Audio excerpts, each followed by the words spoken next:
بسم اللہ الرحمن الرحیم نحمده ونصلی علی رسوله الکریم خصائل نبوی صلی اللہ علیہ وسلم. یہاں درود شریف لکھوا دیجیے گا.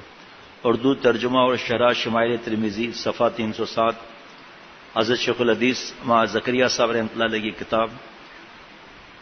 حضرت یوسف بن عبداللہ رضی اللہ عنہ کہتے ہیں کہ حضور اقدس صلی اللہ علیہ وسلم نے میرا نام یوسف تجویز فرمایا تھا اور مجھے اپنی گود میں بٹھایا تھا، گود میں بٹھلایا تھا اور میرے سر پر دست مبارک پھیرا تھا.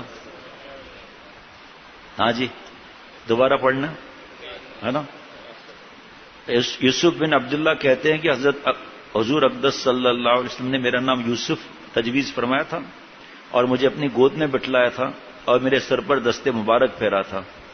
فائدہ شیخ الحدیث وہاں زکریا صاحب رحمۃ اللہ علیہ فرما دیں. اس حدیث سے حضور اقدس صلی اللہ علیہ وسلم کی کمال شفقت اور بچوں پر کمال رحمت معلوم ہوتی ہے.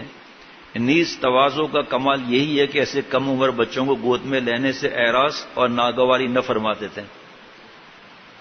آگے چلیں. ایک حدیث میں اس کے بعد یہ بھی ہے کہ میرے لیے برکت کی دعا فرمائی. حضرت یوسف بن عبداللہ رضی اللہ عنہ فرما رہے ہیں ایک حدیث سے بچوں کا بزرگوں کی خدمت میں لے جانا، ان سے نام تجویز کرانا، دعا کرانا ثابت ہوتا ہے. دوسری احادیث میں صحابہ رضوان اللہ علیہ مجمعین کے 9 مولود بچوں کا حضور صلی اللہ علیہ وسلم کی خدمت میں لے جانا وارد ہے. اس سے معلوم ہوا کہ بچوں کا بزرگوں کی خدمت میں لے جانا، ان سے نام تجویز کرانا چاہیے. آج بچے آتے ہیں تو ہمیں خوشی ہوتی ہے الحمدللہ. جو بیچارے سمجھدار نہیں ہیں ان سے پھر زیادہ بات بھی نہیں کی جاتی. بچوں کو مارنا ڈانٹنا، بیچارے مسجد میں آتے ہیں اس کی فکر رکھنا کہ بھئی آتے تو ہیں نا مسجد میں.